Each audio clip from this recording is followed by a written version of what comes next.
G'day, my name is Joel Rasmussen for Southern Cross Combat, and ahead of his fight at Demolition 14 on May 25th, I'm talking to Mr. Aidan Aguilera. Aidan, thank you for opening up the gym to me. We're here at Adrenaline MMA. How are you today? Good, mate. Can't complain. I'm happy, healthy, ready to go. Good. I'm glad to hear this. I wanted to ask, I'm going to move a little bit closer if that's okay. Not trying to invade your space, but, just kind of, hard arming you here. Maybe kind of a somewhat, maybe not a heavy question, but do you consider this fight to be your comeback? It's been a long time off. I never actually retired, so it's one of those things where I've kind of taken it fight from fight. So fight to fight at this point. So, I guess it's just I think every fight matters at this point. If I can't compete and like perform at a level that I expect of myself at this stage of my career, at this age, with the injuries I have and work through and all that, it's just why am I going to keep putting myself through this? And so I want to do myself and my gym and my team justice. So taking every fight one at a time, but sure, comeback fight. It sounds good. It has been a tad over a year since the last time I saw you in a professional mixed martial arts cage fighting. Obviously, you've been coaching, but how has that time been for you? Really good, really good. I knew after the last one, I had some injuries I had to deal with anyway, but I was feeling a bit burnt out with it all, and the last thing I wanted to do was go back into camp again, because it's such a grind. I didn't want to do it, and I know that if I don't want to do it, which has not really happened before, then I need to stop for a while. So it's been good to just focus on enjoying myself. Like after I let my brain heal and all that, I was like literally doing, the only training I was doing was sparring. I would spar like 3 times a week, and that was it, and I loved that. That was good fun. So it's been good to like just enjoy being a student again and falling back in love with martial arts and training. So I got to the point where I felt ready again, and here I am. So to let your brain heal, you enjoyed sparring. This was 4 or 5 months down the line. Yeah, well, it wasn't straight back into sparring. As I said, you've been out of the cage from fighting, but you have been coaching, and you said that you've enjoyed being a student again. But ironically, you've also been a coach, a student and a coach. How has that been to be able to focus kind of fully on the coaching and kind of working on the next group of guys you've got coming through?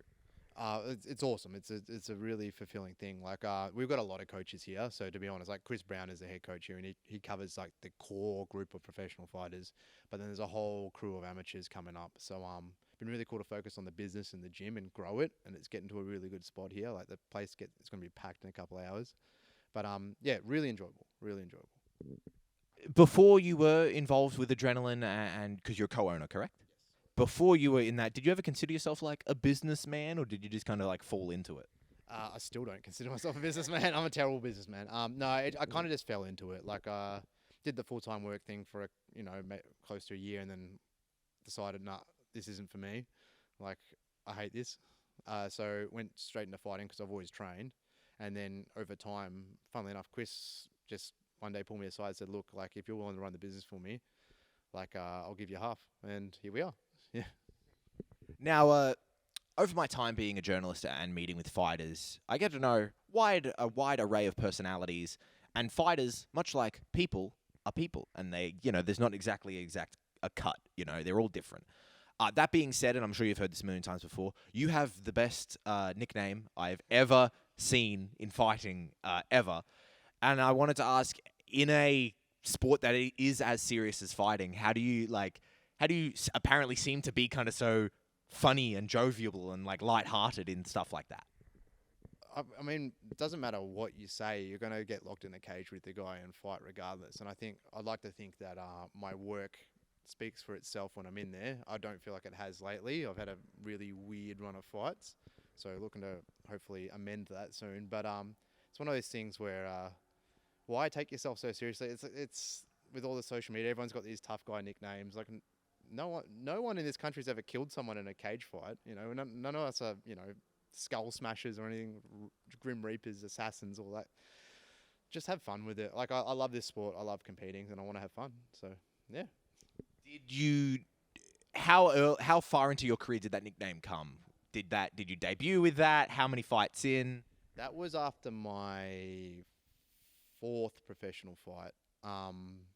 There was some comments saying that someone said that the fight was stopped prematurely, and I don't know, that just for some reason the name popped into my head immediately. I just thought it was the funny, weird wording. I was like, yeah. He said the fight was finished prematurely. I think it was like in one of the Facebook comments. I'm like, that's hilarious. And now I'm the premature finisher. Yeah. With that, we were kind of talking a little bit about it off camera. But the sport, I feel, from my perspective, the sport has kind of grown so much and so rapidly. Like you mentioned there in the Facebook comments, now I feel like that would be an Instagram comment. And I know that's such a little difference, but still just how people are talking about the sport, how it's engaged with has kind of changed. Through your time as a professional, how have you seen the sport evolve and what do you make of kind of what it is today? Yeah, it's gotten massive. When I first started, no one knew what MMA was. I used to tell people, you'd try and do that, hey, do you know what the UFC is? It's that sport. And then half the people wouldn't know what the UFC is. You don't have that issue anymore.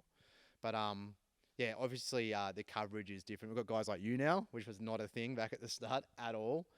The promotions have gotten way bigger. I remember where Eternal was at, and I was around before Hex had even started. You know, the ring was, sorry, the cage was banned when I started. My first couple fights were in the ring. And it's just the level, like the amateurs now are good. Like a lot of these amateurs, like the higher level amateurs with 5, 6, to 10 fights, they would be considered like solid pros back when I started. So the levels really lifted. So it's great. It's a really good thing. It just means it's a lot harder to get to the top, which is kind of what we want as a sport, right? So we have good representatives at the international level. Now, you were fighting Lukas Catubig in the main event of Demolition 14. What are your thoughts on him as a competitor? He's been around for like as long as I have, and it's a fun fight. It's one of those ones where like a lot of the time my issue in fights is that it's like, all right, well, I'm gonna be getting ready to keep someone off my legs for 15 minutes, and they're gonna try and take me down, take my back, and that's fine. There's nothing wrong. It's MMA, But I know with Lukas, I'm not too worried about that.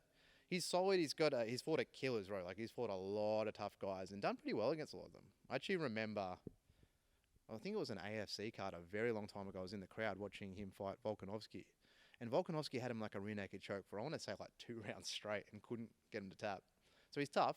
Hang in there. I just think I'm better. Yeah. It's always interesting stuff like that about where you see someone for kind of so long, and I'm not sure as a fighter when you're looking at people, you're like, might have to fight him one day, and you kind of begin to think about it. Was that ever anything you've ever thought about with him? Not with him, no, because he was a featherweight when I started. And I think he dropped down to bantamweight for a little bit there. And I've always been a lightweight, so not really. It was definitely a thing. Like when I was a bit younger, you'd kind of size people up in the backstage, thinking, "Oh, I'm probably going to get matched with him." But no, not with him, just because of the weight difference. Yeah. You're going as a main event and as a title fight. You're going 5-5s. As we kind of touched on earlier, this is coming back from just over a year out. The last fight you had was 3-5s. When they offered you 5-5s, was there anything of like, would you prefer 3-5s? Did you jump on 5-5s? What were your thoughts on that? No, I'm all for it. I like cage time. I've never finished gone to decision and thought like I have nothing left in the tank. Like usually, if I've lost a decision, I've always like wished I had another round or two. And I think just historically looking back at our performances, I think my gas tank holds up a lot better than Lucas's does. So the extra rounds is, yeah, I'm all for it. Yeah. And I've spoken to fighters about this before, and so I can kind of understand what the answer may be, but I'll still ask it. Title fights. You've had title fights before. Do they feel any different? As a man who's had multiple, does it feel, preparation-wise, obviously more time, but the feelings of it isn't any different?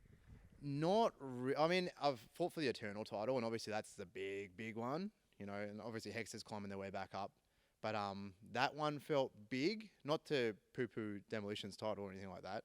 But it's more just the prep for the fight itself and like the job ahead. It's not so much what's attached to it. So it's those extra 2 rounds is definitely something that feels different. You got to do a little bit of extra work for. But the title itself doesn't really impact my preparation at all. Yeah. Now, at this stage in your career, we've spoken about it, coming back from this year off and all these things. Where does a win over Lukas kind of put you and shape your career? I mean, it's to me, I've said this before in interviews. Like a big part of this is having like really cool moments. Like they're big life moments, or they can be really big life moments. And I haven't fought in Melbourne in a very long time. Like I think it's almost 5.5 years now. So to like get a nice, like a good win in front of like all my friends and family and all my students and like that'll be really cool. So that's significant to me. Also, it's like I kind of want to remind people of what I can do, but that's all dependent on the performance I put out there, right? So if we go to a decision, I'm going to be pretty dirty on myself, to be honest. But if I can go out there, do what I'm planning on doing, and like really send a message out to the division again, I'll be stoked. Yeah. Do you feel that in your time away from the sport, people have kind of forgotten how good you are?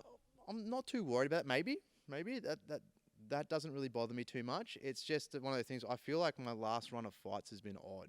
Like the way I won the title, and then got injured in a fight, and then I had a weird fight with Tom Nolan. Yeah, he clipped me and put me down clean. But then the down knee kind of sullies things a little bit, makes it a bit weird. It's just I'd want to have like an emphatic win or loss, and that way I can figure out where I am from there. Talking about that figuring out, and I asked you at the top of the interview about kind of coming back, and you said at this point in your career, you kind of need to choose where you spend your time wisely. What factors into those choices, and how do you choose where and when you spend your time? Well, obviously it's that balancing act of running the business and the gym, my students, and then my own career, and whether or not it's I want to pull myself into that, because you can't. There's no half steps in this, or there shouldn't be. You really got to take this seriously. So I think it's one of those things where I'll reassess after each fight from now on, and not make any judgment calls, and I'll do my best not to make any emotional decisions, on the spot. But it's one of those things where I have a level that I expect of myself, and I think this is a really good fight to kind of test the waters and see where I'm actually at again. But yeah, I'm pretty determined and pretty confident that I should be able to, show what I'm capable of again. Yeah. Before the cameras were rolling, we were talking about many things, and we were talking about kind of the lineages of titles, and how sometimes in the local scenes those things can get lost. So if I'm not mistaken, hopefully I'm not, someone feel free to correct me. If I'm not mistaken, the last man who held this title was Abdallah Biada. He beat Jack Lyons for the vacant title, and then he went to different promotions. And he never officially vacated the title. He was never officially stripped. There's just now the title is here. Not asking from like a perspective of like fighting the person, just in general. What are your thoughts on Abdallah?